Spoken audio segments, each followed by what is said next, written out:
अस्सलाम वालेकुम वरहमतुल्लाहि वबरकातुहू। दोस्तों आवां अॼु सन अब्बासी ऐं जेकॾहिं मुंहिंजो चैनल पहिरियों दफ़ो ॾिसी ॿुधी रहिया आहियो त बराए महिरबानी मुंहिंजे चैनल खे सब्सक्राइब कंदा, बेल आइकन खे क्लिक कंदा ऐं जेकॾहिं मुंहिंजी ऑडियो पसंदि अचे त उनखे लाइक कंदा ऐं कमेंट बॉक्स में पंहिंजी राय खां आगाह कंदा। किताब जो नालो आहे एहसास, 12 कहाणियूं।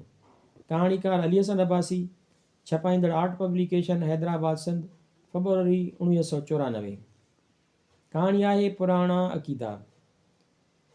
करीम महीने खां पोइ जॾहिं घर पहुतो त उहो ॾाढो ख़ुशि हो ऐं ख़ुशीअ विचां मुश्किंदो थिए आयो, छो त हेतिरनि ॾींहंनि खां पोइ हू पंहिंजी मिठड़ी माउ, प्यारे बाबे ऐं नंढड़े भाउ खे गले लॻाईंदो।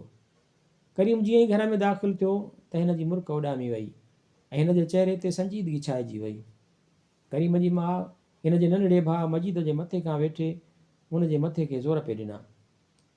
करीम पंहिंजे माउ खां पुछियो, अमां छो, ख़ैर त आहे? एॾी परेशान पई ॾिसी ऐं मजीद खे छा थियो आहे? मां वरंदी ॾिनी, पुट ख़ैरु आहे, हाणे खे थोरो बुख़ारु थी पियो आहे ऐं मथे में सूर जूं दाहूं ते कयाई, उन करे हिन जो मथो पई मना।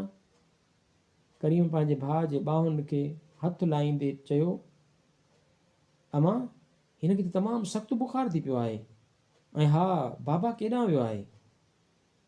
करीम जे पीउ दर खां अंदरि दाख़िल थींदे चयो, पुट मां हुन खमीसे खां भाणे लाइ बुख़ार जा कख वठणु वियो हुउसि। तूं ॿुधाए, ख़ुशि त आहीं? हा बाबा, पर मजीद खे इस्पताल छो नथा खणी हलो? हिनखे त तमामु घणो बुख़ारु थी पियो आहे।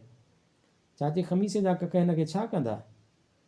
पुट अलाह कंदो त बुख़ारु छॾे वेंदुसि, हल्को हल्को बुख़ारु आहे, ही कख खारायूंसि था ऐं सॻो बि कराए विधो अथऊंसि, ख़ैरु थी वेंदो। डॉक्टर वरी छा करे ॾींदुसि? करीम पीउ खे चयो, बाबा उन्हनि कखनि ऐं धागनि ते एतबार न कयो ऐं सुभाणे अदा खे शहर इस्पताल मां हली था दवा वठी ॾियूं। अड़े छोरा, अञा मैट्रिक में पहुतो आहीं ऐं असांखे चवीं थो त इहे धागा ऐं कख छा कंदा? अड़े ॾाॾी माणे ऐं मां नंढे हूंदे जॾहिं तूं बि बीमार थींदो हुए न त उहे ट्रिक साट कंदा हुआसीं, ऐं हाणे बि असां जॾहिं बीमार थींदा आहियूं त उहे ट्रिक साट कंदा आहियूं ऐं ठीकु थी वेंदा आहियूं। करीम जो पीउ कुझु नाराज़गीअ वारे अंदाज़ में हिनखे उहो सभु कुझु चई वियो। बाबा मां ॾिसो न, सालनि जा साल जेके माण्हू डॉक्टरी पढ़नि था ऐं हेतिरा ख़र्च था कनि, सो छो? हिन पंहिंजे पीउ खे नरमाईअ सां सम्झाईंदे चयो। ॾिसो त हुकूमत स्कूलनि ते, कॉलेजनि ते ऐं इस्पतालुनि ते जेको हेतिरो ख़र्चु पई करे, उन में ज़रूरत का ॻाल्हि हूंदी?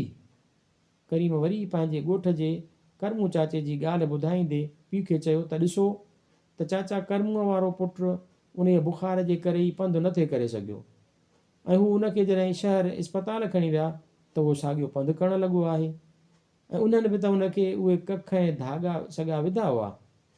वरी करीम पीउ खे चयो, बाबा तव्हां बि त मूंखे उन लाइ ई पिया पढ़ायो न त मां पढ़ी डॉक्टर थियां।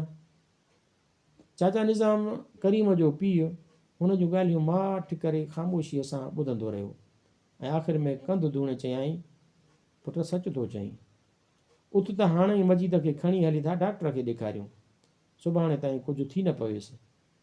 हू उन वक़्तु तयारु थी टांगो करे शहर में आया। डॉक्टर मजीद खे तपासियो ऐं चयो त हिनखे गर्दन तोड़ बुख़ारु थी पियो आहे, जे राति ताईं न अचो आहे त छोकर जो बचणु महाल हो। पोइ डॉक्टर मजीद जे पुठीअ वारे कंडे मां इंजेक्शन हणी पाणी कढियो ऐं दवा ऐं कुझु सुयूं हयांईंसि। सुबुह ताईं मजीद काफ़ी ठीकु थी चुको हो। सुबुह जो डॉक्टर मजीद खे ॾिसी कुझु दवाऊं लिखी ॾिनियूं ऐं ॻोठु वञण जी इजाज़त ॾिनी। वापसि ईंदे करीम जे पीउ चयो, पुट शुकुरु थियो जो तूं आहीं, न त असां त मजीद खे वठी बि कोन अचूं हा। मजीद आहिस्ते आहिस्ते चयो, हा, उन्हनि पुराणनि अक़ीदनि ते ईमान रखी मारियो आहे। उहे लफ़्ज़ ॿुधी करीम मुरकी मजीद ॾांहुं ॾिठो, जंहिंजे चपनि ते बि ज़िंदगीअ जी मुर्क तरी आई।